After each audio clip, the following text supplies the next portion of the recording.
Hey listeners, thank you so much for listening to the Cancer Doctor podcast. My name is Adrian. I'm the producer of our podcast here at cancerdoctor.com. Before I turn it over to this incredible conversation with Dr. Carlos Bautista about his background and how he got into medicine and founding Immunity Therapy Center in Tijuana, Mexico, I just wanted to let you know this is a two-part series with Dr. Bautista. This first episode is live now, and the second episode is releasing on September 18th, 2023. So mark your calendars, and without further ado, I'll turn it over to our amazing host, Robert Carrillo.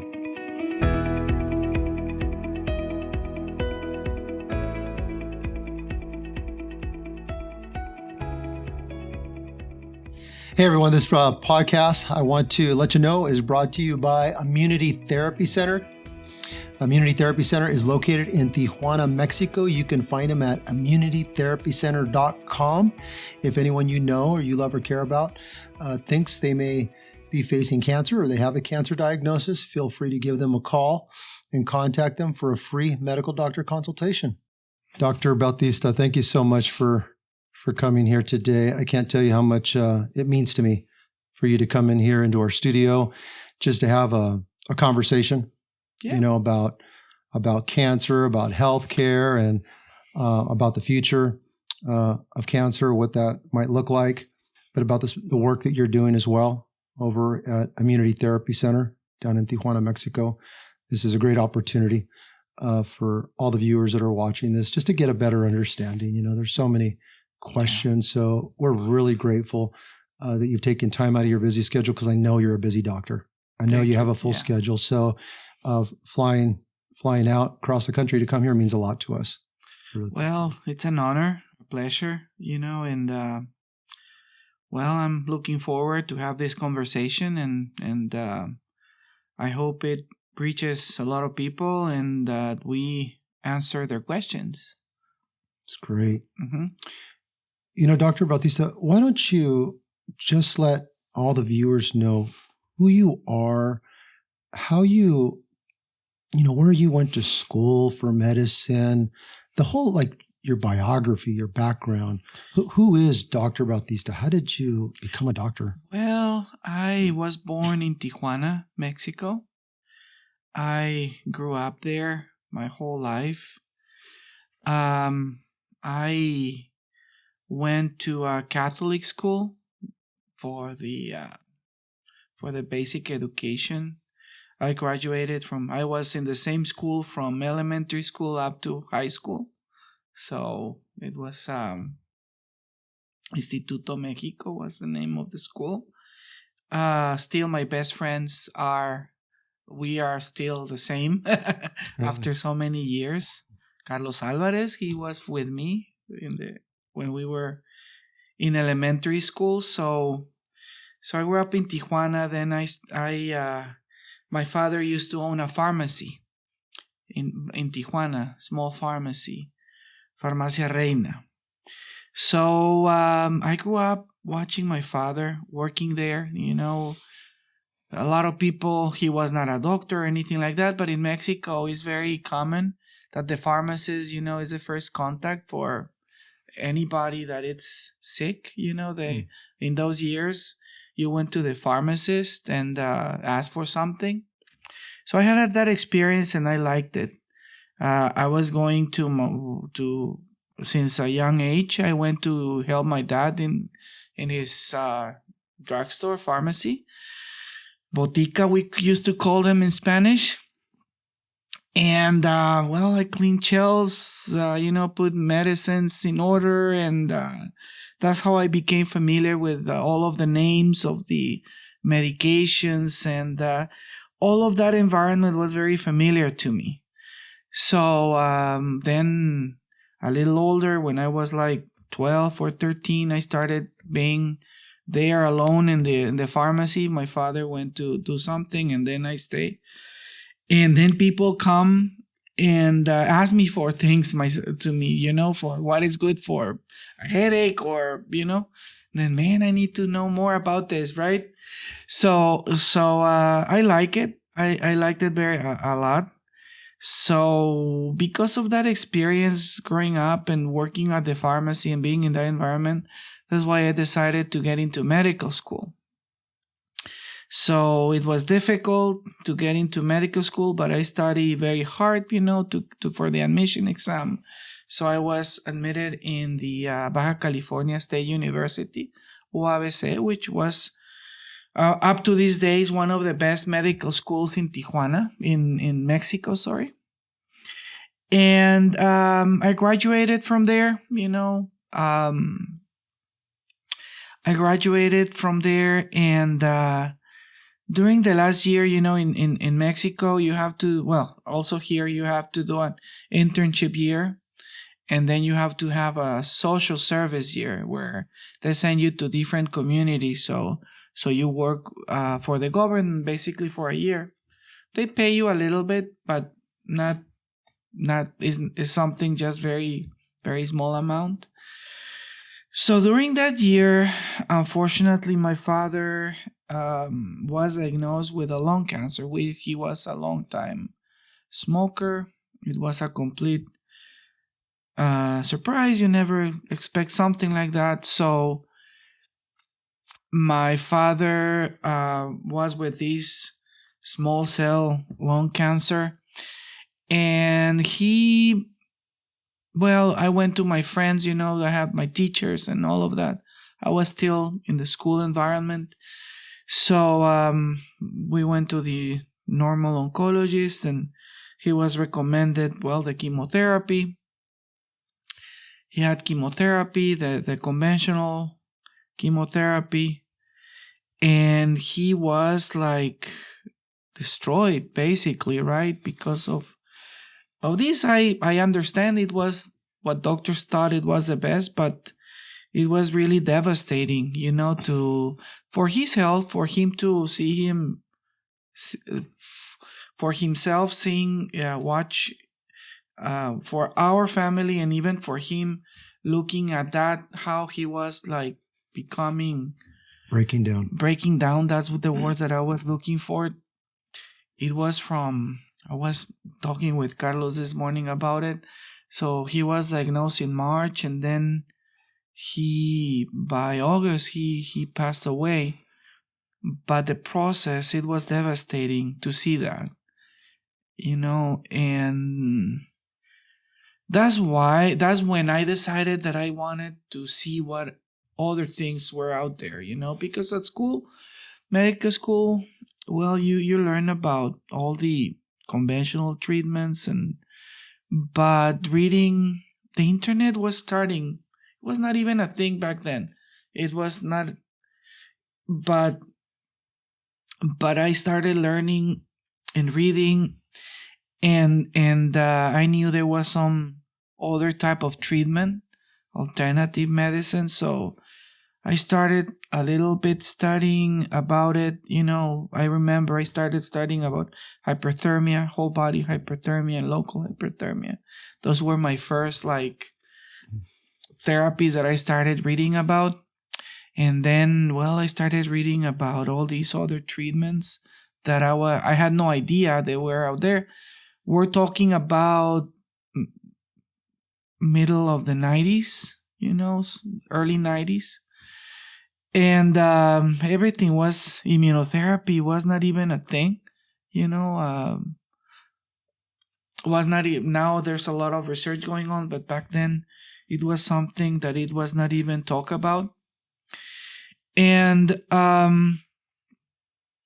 I make a commitment with myself to try to find other options for people with this problem with cancer, trying to find out what else we can do. So at the time, I was aware that there were many alternative clinics in Tijuana, alternative medicine clinics in Tijuana. And I was on the, situation of choosing to go a normal specialty, coming to the U.S. to continue my studies, or dedicate my life to finding about alternative medicine. So I have those options. I did my exams to come, the USMLEs to come to the US I passed them. I did my exam for specialty in Mexico. I passed them, so I had my options. what I wanted to do. And in that process, I went to work in Tijuana with Dr. Donsbach back then, Santo Tomás Santa Monica Hospital. Need to mention this because he was an important part of my development into this. I learned a lot from Dr. D back then, and in that process, I decided to stick with alternative medicine. I wanted to learn more, trying to, again, offer these other options to patients, to people, trying to give them options, because, well, I see time and time again the devastating effects of radiation and chemotherapy. And I don't want to tell you that I'm against those things. I understand that there's some benefits when used that properly. To this day, we use targeted form of low-dose chemo treatments where we are.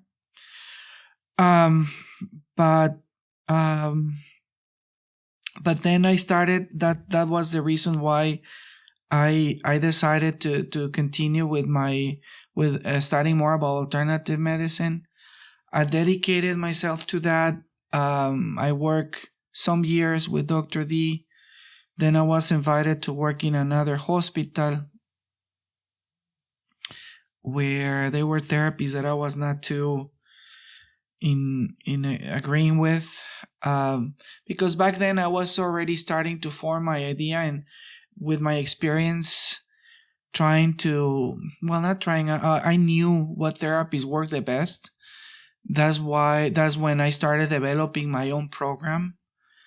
I was waiting for the opportunity to do it. So there was a problem in this hospital.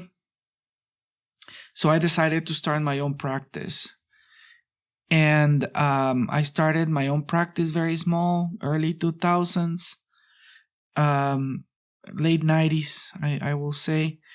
And I started very small, but sticking with my beliefs and my experience on what was working. And thank God we started having a lot of success, and more patients started coming, and to the point, where we were able to build our own facility. And right now I'm married. I have 4 great kids. I have my Joel. He's a chef now, 26. I have Julian. He's studying and he's okay. I have 2 babies. My wife and myself, we wanted always to have girls, so we decided to go through a surrogacy program, and we had our Emma, she's 7, and or Emilia, she's 2. And we're very happy and looking forward to the future. So in a nutshell, that's it. That's great. That's great. I have 2 brothers, one older, one younger. All right. So you're the middle one. Okay. Yeah, I'm the middle one. Got it. When you were talking about the very early days working with your father in the pharmacy, obviously those are real impressionable years. You're just a young boy, I was working there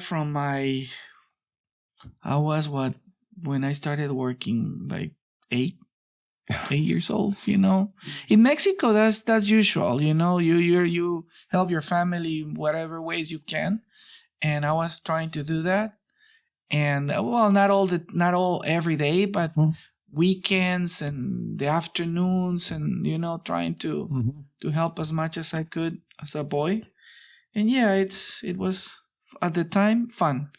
Yeah, when you were that age and you're working in a pharmacy and people are picking up medicines from your father, was there ever a time where you began to ask yourself, why are people having to take medicine? Yeah. Well, yeah, it was a situation where, well, back then when you're that young, probably not, but when you started to get older and trying to see, and yeah, definitely, my experience was that I saw people buying too many medicines, and that's one of the situations that I was able to notice, that if a person had an infection, they wanted to take 3 or 4 different antibiotics at the same time, or whatever, for whatever problem. So I noticed the abuse, even back then as a young boy, how people were like taking too many medications. That was my first experience.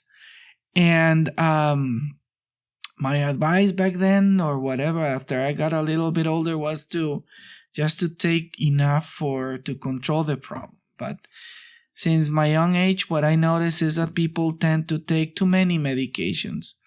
Yeah. Now, when it comes to medications, and I know that, so I would like you to address back then when you were a boy versus today.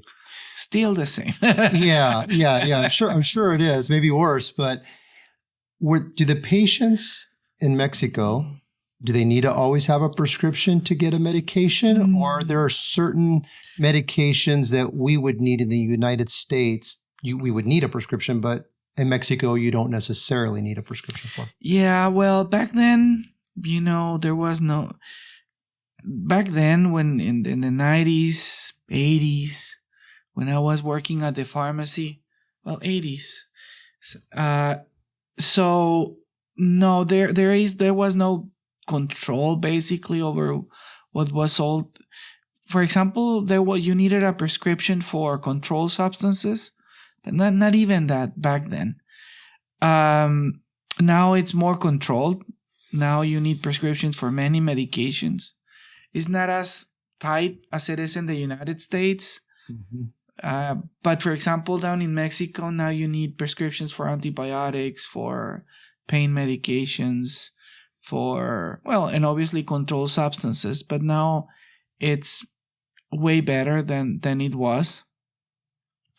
Antibiotics, you need a very specific prescription because, all these abuse that I'm talking about cause a lot of resistance and bacterial resistance.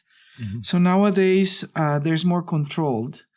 And but still, people find a way of getting whatever they want mm-hmm. if they want it. That's interesting. You just said something. Taking certain medications, a person can develop resistance to and it can harm them as far as being able to fight off a bacteria. Is it right? Well, no, no. The problem is that if you have an infection and you take unnecessary antibiotic therapy, the bacteria will get resistant. And the next infection with the next person, the antibiotics are not going to work. So probably the antibiotics will work for you, but it will create bacterial resistance. So the bacteria will learn about how to not to die with that specific antibiotic, mm-hmm. and they will become resistant to the next people that will get infected. Okay. Mm-hmm. Interesting. So they will write their own little program, their own little code to become... Oh, yeah. Yeah. That's the problem with antibiotics. Penicillin at the beginning was very useful, and it was very it took care of basically a lot of bacteria, but then these bacteria develop resistance to penicillin, and then that's why next generation antibiotics were created. Mm-hmm. And it's because of the resistance, and it's because of the abuse and unnecessary use of antibiotics sometimes that create these bacterial resistance. Mm-hmm. Got it. Mm-hmm. Your father, what is his name? José Gerardo Bautista Reyes. How old was he when he was diagnosed? How old was he? He was 59 when he was diagnosed. Just a little older than you are right now. Well, I'm going to turn 55 actually at the end of this month. And now that I get closer to my dad's age when he passed away, you think, about he was young, and that he had a lot of still, like I do, a lot of plans for the future, and unfortunately, this disease cut his life short, and he was a great man. Do you remember your dad's last words to you, or some of his last words? Actually, I had a talk, and because actually my dad, I was making night shifts with Dr. Donsbach back then. I was in my social service year, and that's when I started to do night shifts over there. And Dr. D was kind enough of treating my father with some alternative medicine. Actually, my father died at Santa Monica, Santo Tomas Hospital. And I was there actually doing night shifts with my father as a patient. And,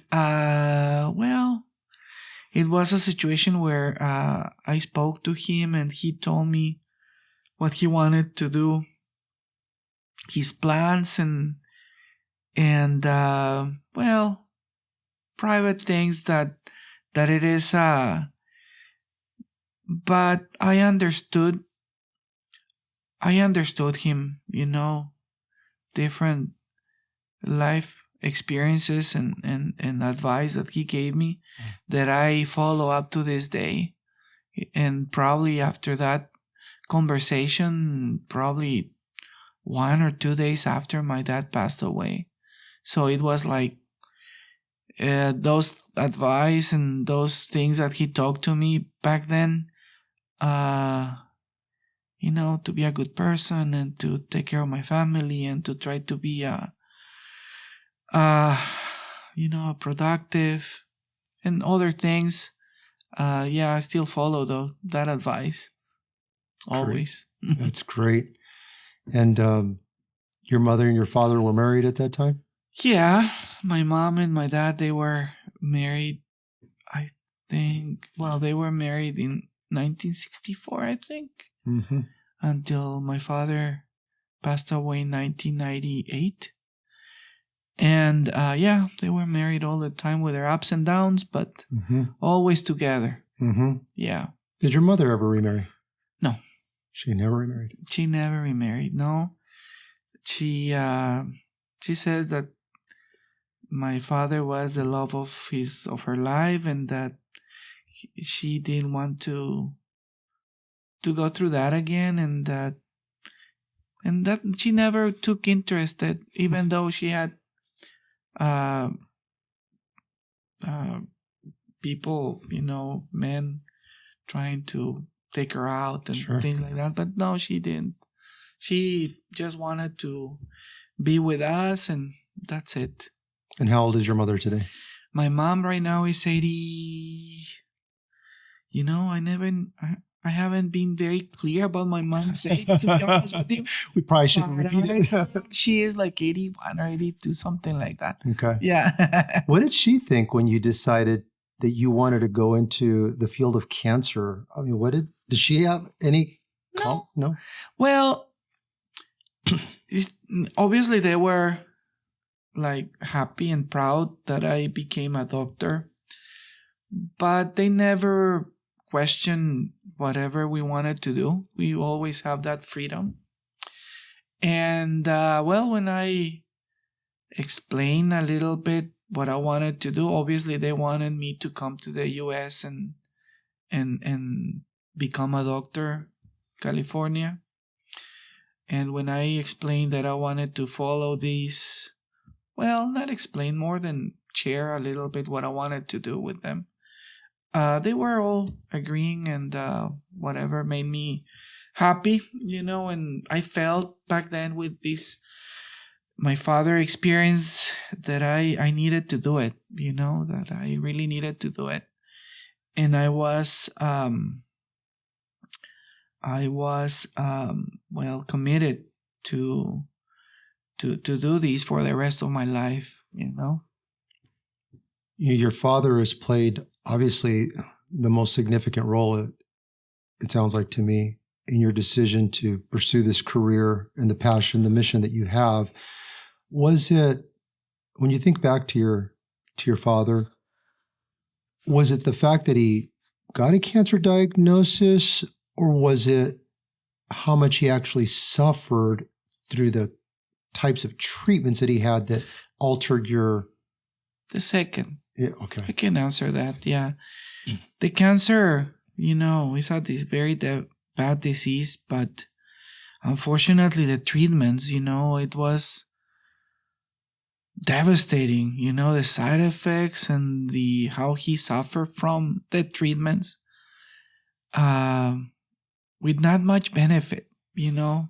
And that's what I had a problem with, you know, that the treatment. So that's why I wanted to try to see what other options. The cancer itself, obviously, it's a very bad disease, and particularly in this situation, likely smoking had a lot to do with it.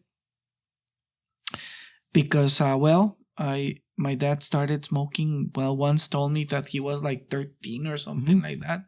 And back then there was no education, and there was no... I was watching and saw that even at hospitals they were able to smoke, you know, patients. And nurses came by with cigarettes. There's the smoke. Yeah, really. Calm your nerves. They're all really like in the 60s or something like that, even earlier than that. So, sorry, I lost track. What was the question? Well, you know, it was just this. Was it the side effects? Yeah. You know, that really drove your decision? It was the side effects, definitely, of the treatments, you know.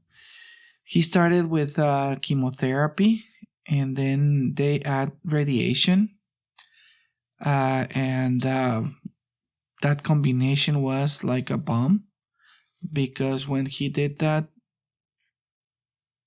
he became like nothing, you know, very thin, and it didn't help much, because actually the tumor continued being the same size, and the cancer spread to the brain. And so that's what I had most of the questions, you know, what was the treatment, why they were doing that, right? If it was not working, and it was very obvious that it was not working, and they wanted to keep doing it. And it get to the point where I told my dad what he wanted to do, but he wanted to live and to do as much as he can. So the advice he got from the doctor is to continue. So he continued, and that's what my main problem with that experience. And yeah, definitely that was I don't know if that's the right word to say, but a pivot or something that made me go in this direction. That's why the main event that caused for me to go in this direction. Oh, definitely. Your father was diagnosed in March, and 5 months later, in August, he passed on. So early September. Early. September 7. Okay, so maybe 6 months, or somewhere between 5 and 6 months. It's really fast. And you may not have known at the time what was happening to his physical body, but now, today, presently, what is it about a patient receiving a full dose of chemotherapy or full doses of radiation? What is happening in the human body to make it disintegrate or disappear so rapidly? The toxic effects, you know. The thing is that the radiation and chemotherapy, like everything, dose is very important, right? Dose is very important, like with everything. A little bit might help, a lot probably will kill you. And that applies to basically everything. So yeah, the dose has a lot to do with how you react. The toxic effect, you know, of high doses. Obviously, trying to get to a tumor to get destroyed with chemotherapy, there's a line where you need to get a concentration of that medication in the blood to be able to make the effect, right? Unfortunately, those substances are very toxic, you know. That's how they kill the tumor, by poisoning basically the cancer cells. So that's the main problem, and that's the reason why. And unfortunately, cancers will develop a resistance quickly. You know, they will become resistant. They will try to defend something. It's hitting you, like yourself. You want to defend, right? So that's what cancers do. So the principle of using chemotherapy is good because it's going to destroy the cancer cells. Unfortunately, what comes along in putting these toxic substances in the body, that's what causes a problem. Obviously, radiation, well, it's radiation. So it's going to destroy by the same process, the cancer cell, but at the same time, it's going to affect many other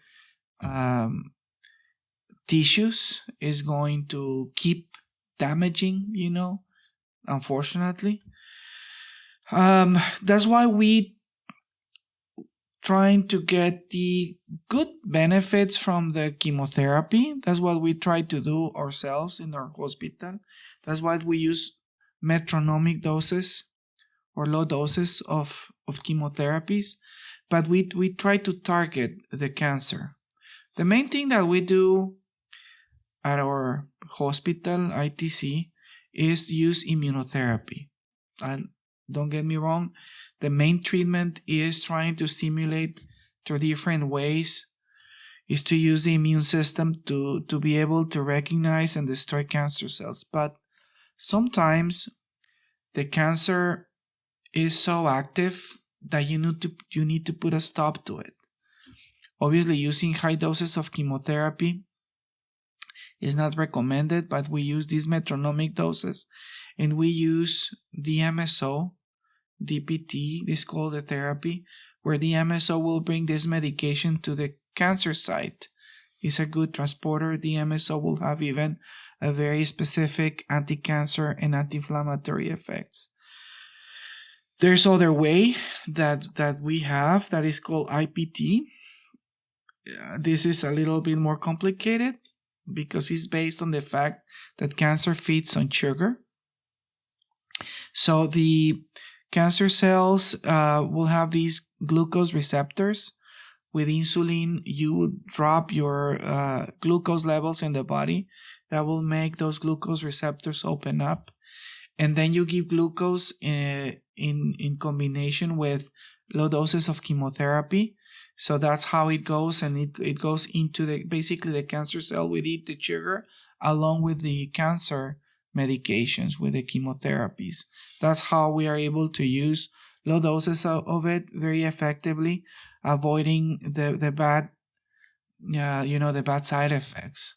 So we do that, and but what we work a lot and been trying to develop for many years is ways to stimulate the immune system to fight the cancer, because that's how the anti-cancer effect will remain. Your immune system will develop memory to recognize cancer cells, the antigen.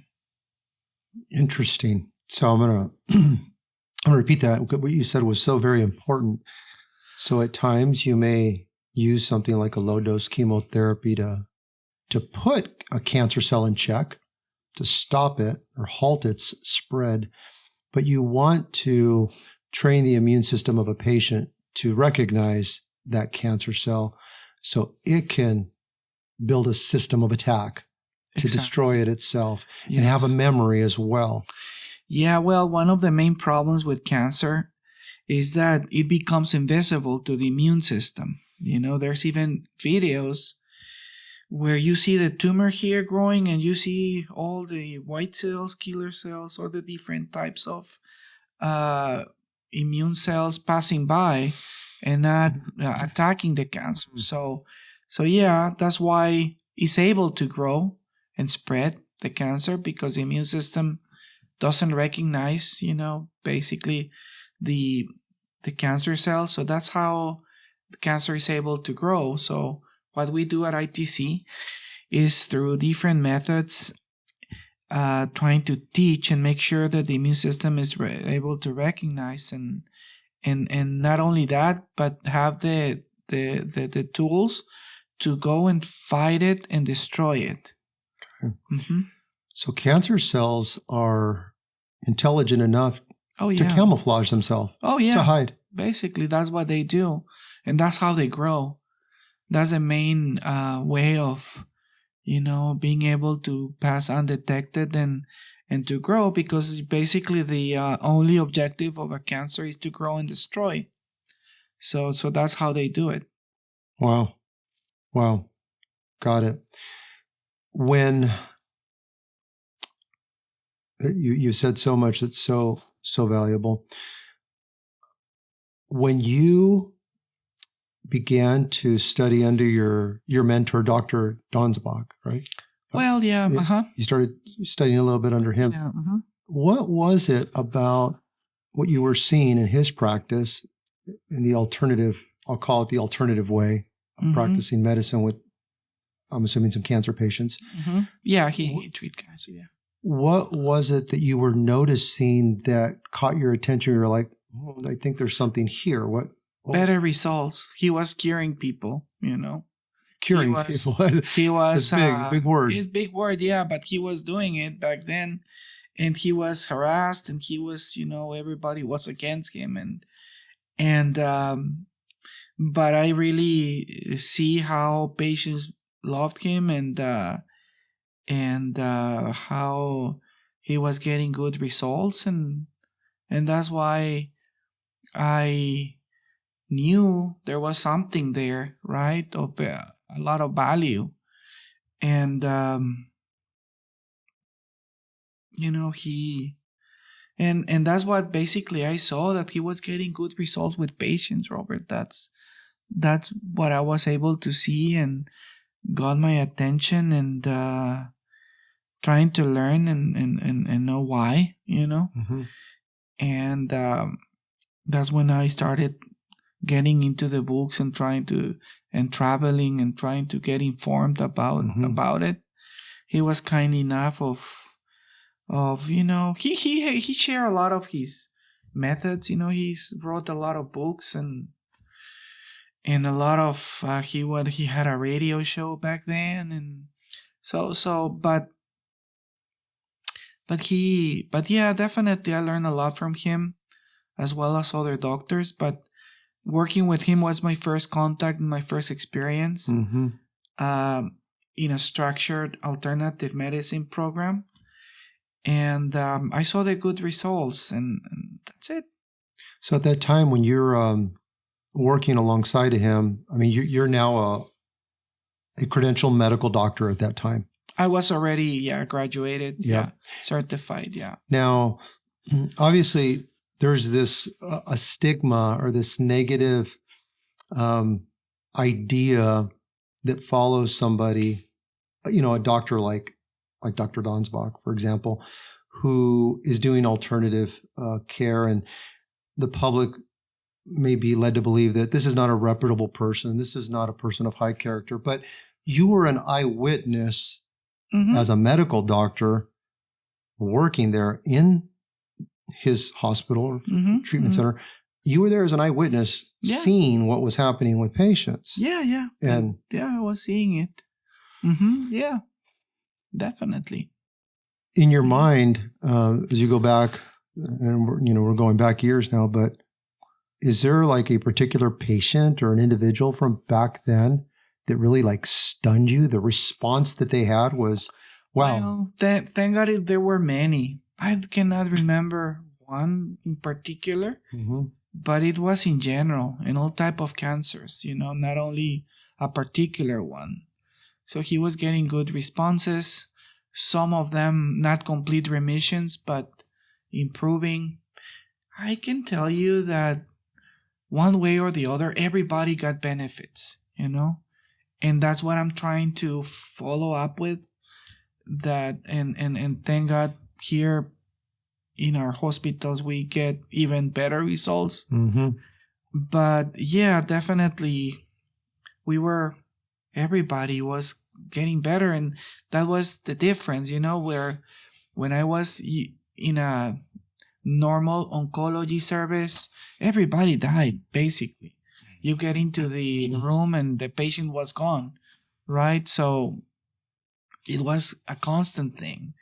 And then I come to this it was a nice place and everything, but you see that they are surviving and they're some of them thriving. And it was a very different experience from my conventional hospital experience with cancer patients than in this other place. So that's when I started questioning many things and probably going a little bit against conventional. And definitely you're under the eye of everybody, the medical community. When you try to innovate or to do something different, you get into a lot of problems. Obviously more here in the US than in Mexico. But what is important is, for me, patients and getting them better, and we take all the precautions and all the effort and everything to make sure that they get better. Obviously, there are cases that come to us in a very advanced situations that is very difficult, and we're very clear about our limits. And the main policy that we have is that we don't promise anything at the hospital. We cannot make any promise, but we do everything we can for everybody. It's great. Mm-hmm. With your mentor, Dr. Donsbach, right? Yes, correct. He's no longer in practice, I'm assuming.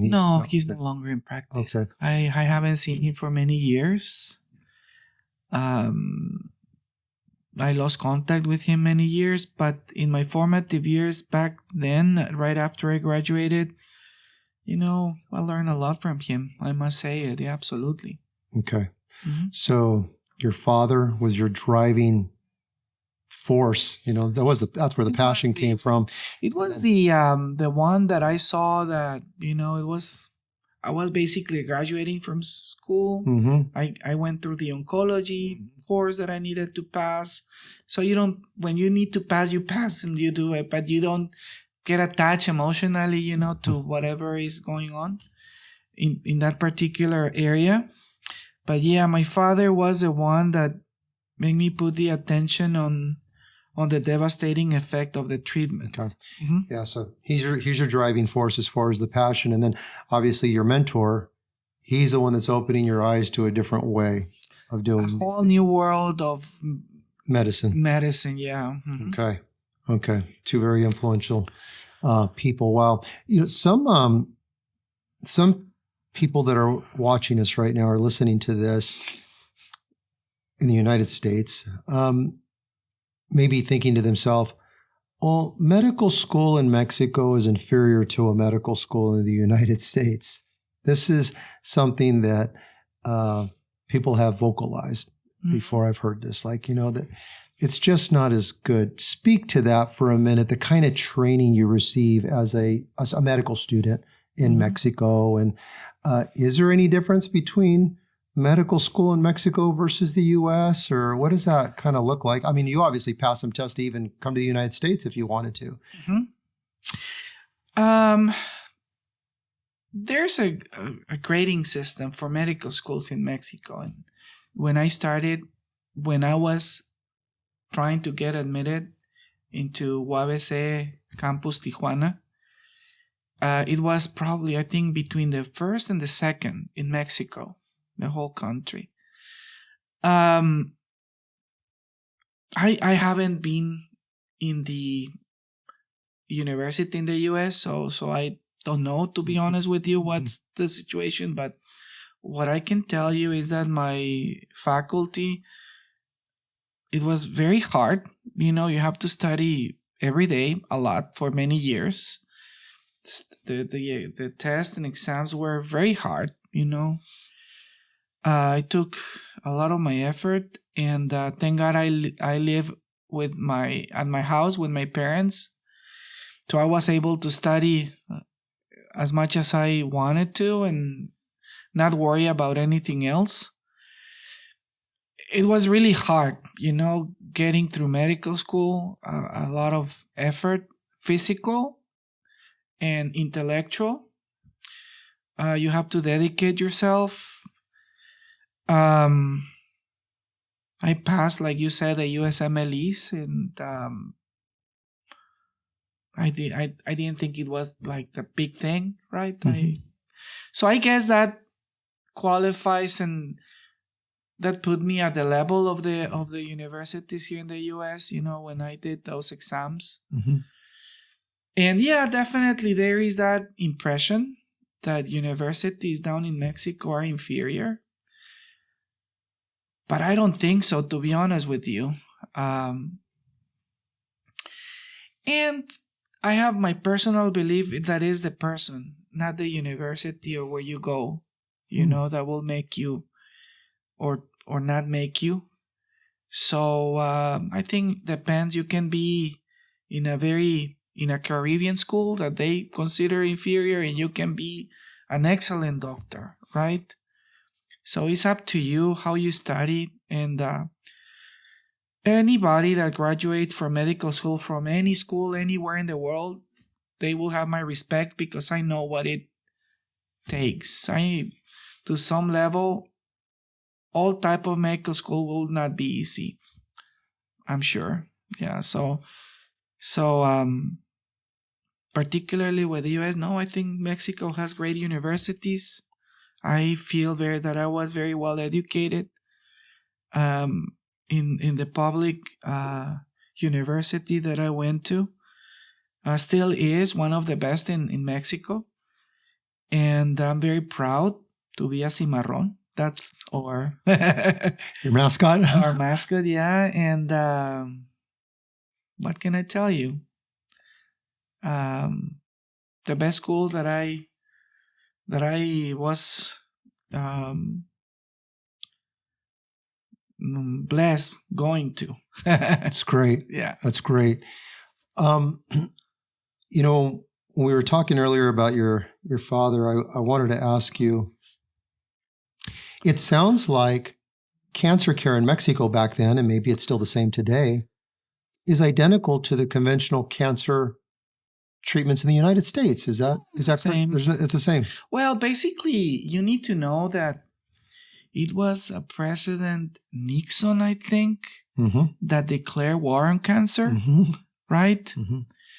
And that's when all the chemotherapies and everything started being developed.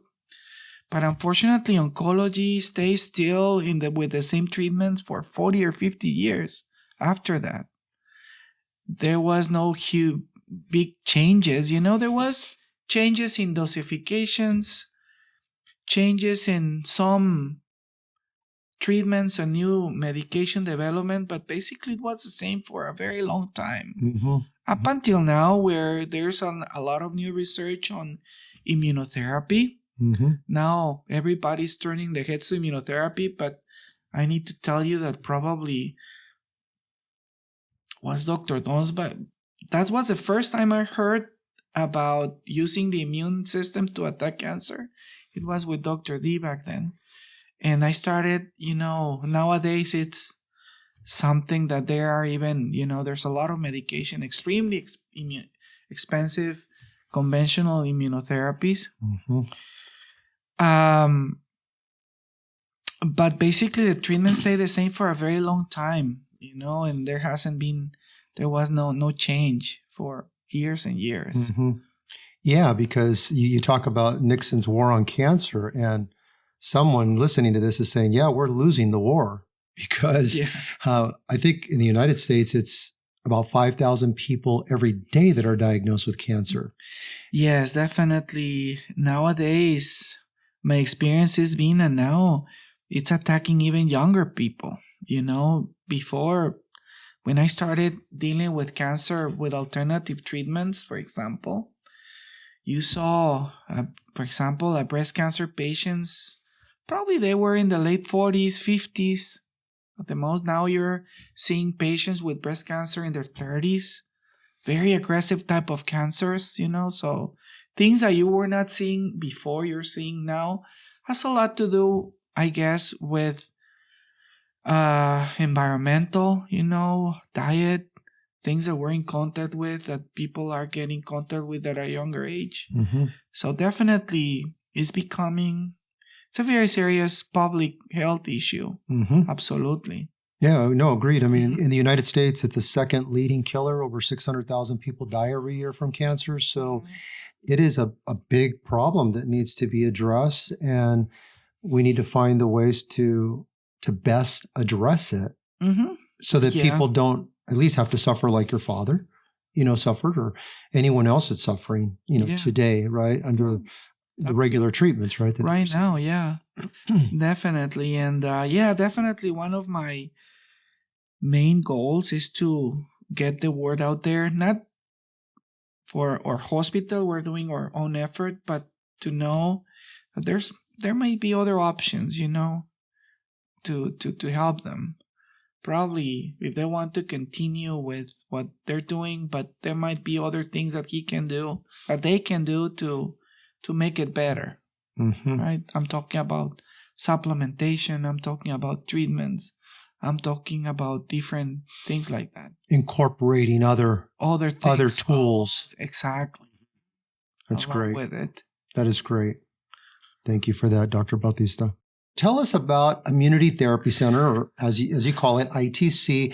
Tell us about the organization, the people that work there, how many doctors are there, what your staff looks like, what the goal is at Immunity Therapy Center with every patient that walks through the doors. Just tell us about that. Well, yeah, thank you. So we started, I think it was like 2005. Yeah. So we started very small. I decided to do my own thing after working with different hospitals back then. And I started opening a small office. A doctor friend of mine gave me the opportunity to rent at his building. And then I started with 1 or 2 couches and some devices that I was able to buy with some money that I saved. And we started. And again, with good results, we were getting more patients, and I needed to change to another office, a little bigger. We were like full. Then we were having patients line up on the outside of the office, so it was kind of embarrassing.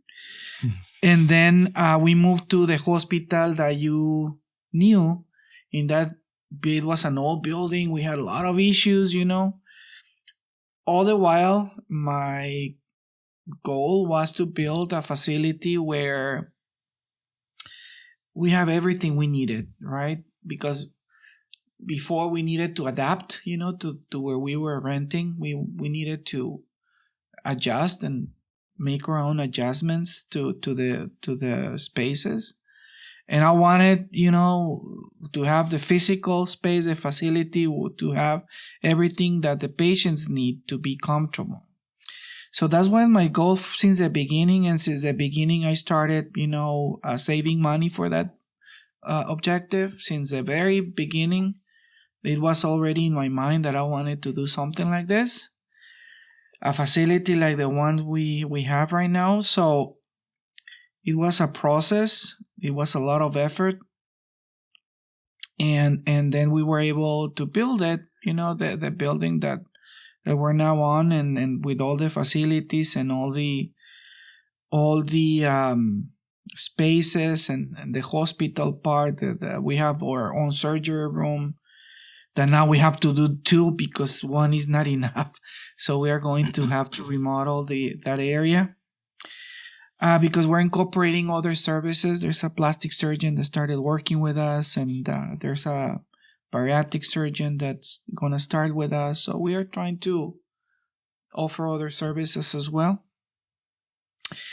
And the organization grew like that. Okay, so people, which I consider more than the brick and mortar facility, I think what makes ITC is the people, the staff, my team. Some of them are people that I worked with before, that I know their value. Some of them are new people. Doctors are young. David, Dr. Alvarez Tostado, as you know him, he started with me very young. He's kind of all of them, Dr. Orozco, Dr. Rivera, Dr. Carrillo, Dr. Alvarez, as you know, they're my treating physicians. And they're excellent doctors, very qualified, very human, very caring. And we make a good team. You know, we have very good communication.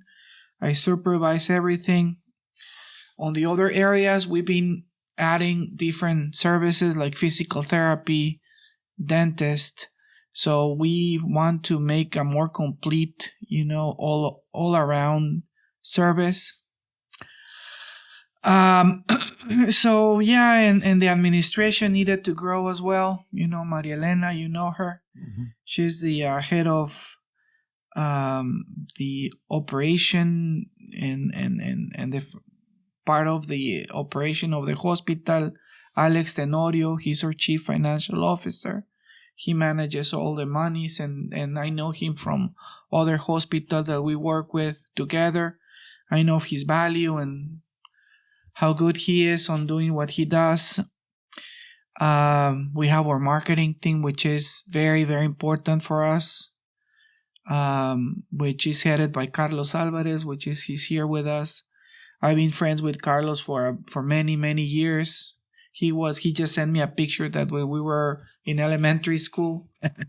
So we've been friends for a very long time.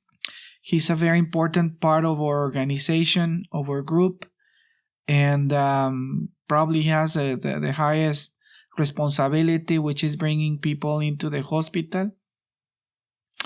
And more than anything, the human quality that our staff has, I pick them up very carefully, all the nurses, which are extremely important because that is the face that we have with the patient.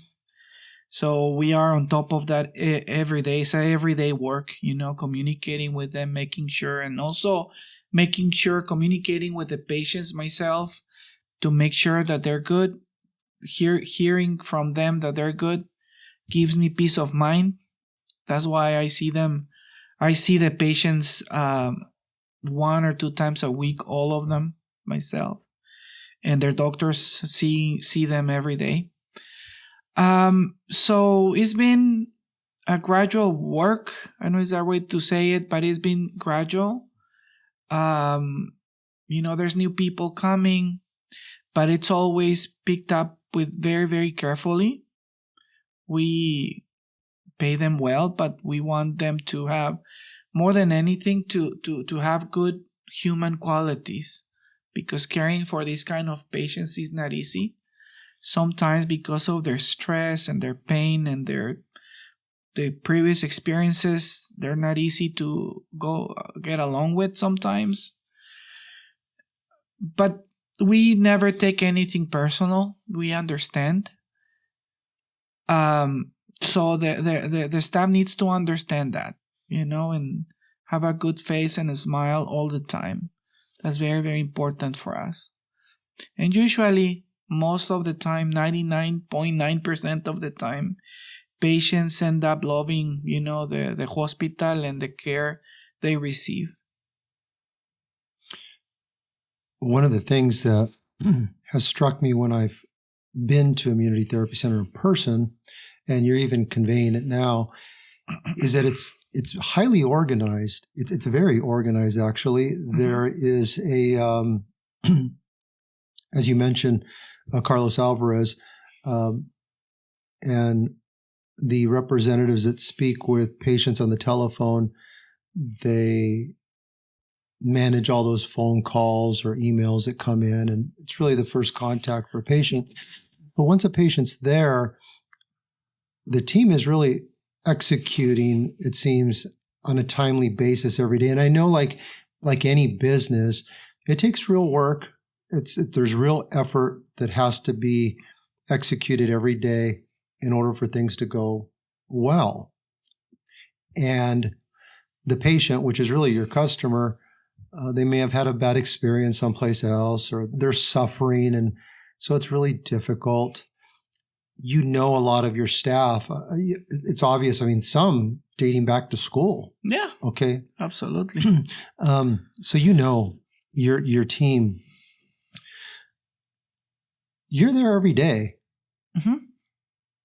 How big is remind me, how big is your staff? Just approximately, about how many people are working there at the Immunity Therapy Center these days? I really don't know the exact number, give or take between 80 people, something like that. So it's obviously, and you have a team of treating physicians. Why do you need to be there every day? First of all, because I like it, right? Because I love to be there, and I consider that my life mission. And that's the first thing. Second, I'm trying to guide the organization for the day that I'm not there to continue, right? That's my main goal, to be able for ITC to continue doing what we do. And I'm trying to head in that direction, and we're getting there. Okay, ITC. I'm there still because I consider that, first of all, I like it, and I know that the people that work with me are very capable. It's not because I need to supervise them or anything like that. It's just because, honestly, I want to make sure that the patients have the best treatment. I want to ensure that they are well treated, that they're getting their benefit, that they're getting better, and it's just a personal thing that I want to be there in contact. I know that there will come the day where I will not be able to, hopefully many years from now. But I want ITC to continue because I convinced, and I can see it, that we're doing good work. I want that to continue. It's fantastic. Yeah. So it's really about more than just Dr. Bautista. It's about the institution itself. It's about an institution, and I want to do that. That is my goal. It's not an easy goal. It's difficult to make that transition sometimes. But I hope I'm able to do it. I think we have the right people, the right organization, like you're mentioning, that I'm not needed if it comes to that, really, because doctors are very capable and everything works like in automatic.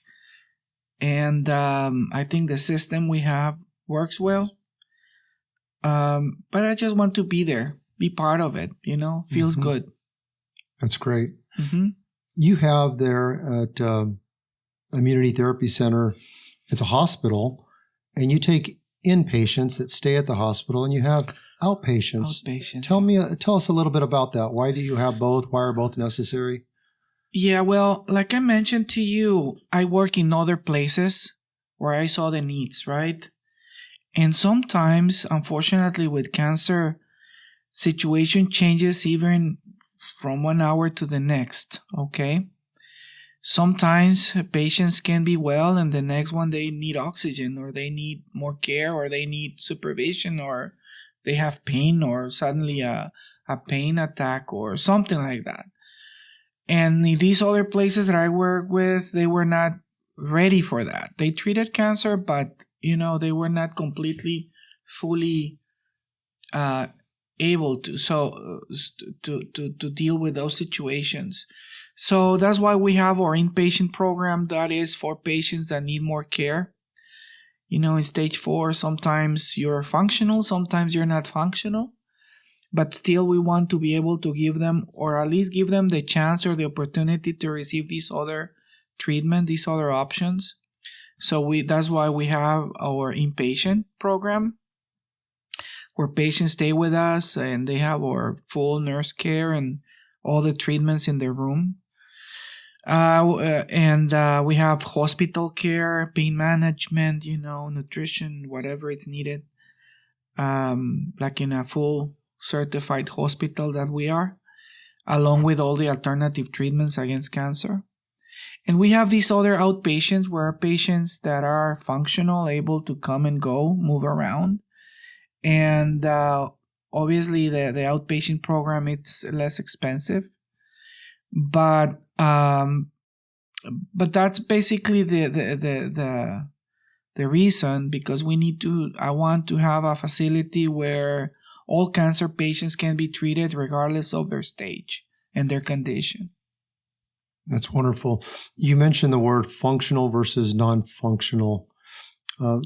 Someone listening to this is going to ask themselves, if they're a cancer patient, well, what makes me non-functional? So what does that look like? Well, non-functional is when you're in bed, you're not have the strength to get up, to walk, to move around, In an outpatient program, you need to get out of the car, get into a vehicle, walk to where you're staying, being able to take care of yourself. Some patients, unfortunately, they're not able to do that, and that's what non-functional means. Got it. Mm-hmm. Okay, great. That makes sense. The physicians that you have, you mentioned Dr. Alvarez. You have Dr. Orozco, Dr. Carrillo, Dr. Rivera, right? All these, and we have other doctors. Sorry to interrupt you. Sure. That make night shifts, and there's many doctors. Mm-hmm. But yeah, they are the treating physician. Yeah. Yeah, during the day and all. And afternoon, yeah. Afternoons. Now, how frequently do those doctors meet with you about every patient that they're seeing? Every day, Robert. We meet every day from 9 to 9:45. That's our meeting time, and we have our meeting area. We go there every day, and we talk about everybody when their treatments are scheduled, and briefly talking and describing their condition. And what might be a good direction with their treatment. So we meet all of us every day at 9:00 in the morning. So that tight or close communication with your doctors is extremely important to you. It's very important. One of the main problems that I see here in the U.S. with treatment is communication. There's a very severe lack of communication between professionals, not only here, everywhere. And that's for the, unfortunately, it's very bad for patients. That's why sometimes they're over-medicated, and different doctors prescribe different medications they're not aware of. And so definitely I consider communication between us, and not only between doctors, but us with the nutritional department, which we're in very close contact with everybody. Every aspect of the treatment, it's important, from their food, their medical treatment. We have the bioemotional therapy, which is counseling, trying to address the emotional part of cancer, which definitely it's an issue. There's already research and studies done about the relation between emotional stress and developing cancer. So we try to address all those areas, and us being communication between us is really important, to try to adjust or go in a slight different direction if needed. Mm-hmm. Okay, yeah, that's fantastic. You just mentioned when you have these meetings, if you need to make an adjustment with a patient, that's when a decision is made during those daily meetings. Yeah, we have a whole team of specialists as well, okay? There is our cardiologist, internist, Even we have oncology doctors working with us. We have all type of urology, all type of specialists that we consult with as well, when it's needed. And yes, we make those adjustments when we meet, and if a patient, because there's a situation where we're not seeing the results that we want, we try to adjust or change or whatever we need to do to make sure that we give that particular patient the best chance. That's great. Mm-hmm. Yeah, I know. I had surveyed some people recently about healthcare and about what they were least happiest about, and it was communication that came up. Mm-hmm. They just felt that whether it was just calling for an appointment, communication was poor. Getting their blood results, things like that. Meeting with the doctor, communication wasn't great. It's too fast, etc. Communication just seems to be the cause of some avoidable problems. Oh yeah, breakdown in communication causes a lot of problems and mistakes, and that's why I consider communication between all aspects, not only the medical part, is very important for a good outcome. Mm-hmm. When you're meeting, or when your team is meeting with a patient, or when you meet with a patient, are you trying to create an environment with them so they ask questions? Do you want them to ask you questions? We want them to ask questions. The system, or what we try to do, is explain everything so they don't have questions. I want to put myself in their position. And that's why we have different levels. When they come in, the doctor that makes the intake explains the treatment. And then actually all the patients that come in, they meet with me personally and just make sure that everything is well explained, that they understand each therapy and the reason why we're doing it. And that's one of the other reasons that I meet with everybody in the hospital at least 1 or 2 times a week, is because of that reason, that I want them to understand. If they have questions, obviously we're very happy and glad to answer them, but I try to be a step ahead, trying to answer their possible questions. So part of our customer service commitment is that we're going to do our best to do that. That's fantastic. Mm-hmm. Yep. Yeah, and I've seen that play out when I've gone there and inspected and observed what is taking place between the doctors and the patients, that there is a two-way communication that's open. It's very, very important that the patients feel that they can come to us anytime. Mm-hmm. You even have on staff one of your, I'll call him your customer service manager, Gaston. Oh, Gaston, yes. He's a personal friend from a long time as well. Yeah, and he is a great human being. He is, yeah. Patients will go to him and ask him about anything, I guess. From going to the store, where to buy certain things. He's like a buffer, between the medical part and the... So there's some patients that have some issues with a particular nurse or whatever, He's the one in charge of mediate whatever. We're human, so there in human contact there will be some discrepancy sometimes. Mm-hmm. So we try to make sure that all parts are, addressed. Mm-hmm. And Gaston does a very good job doing that. Yes. He has the right personality for it. Yes, he does. Yeah, he really does, because he knows Tijuana really well.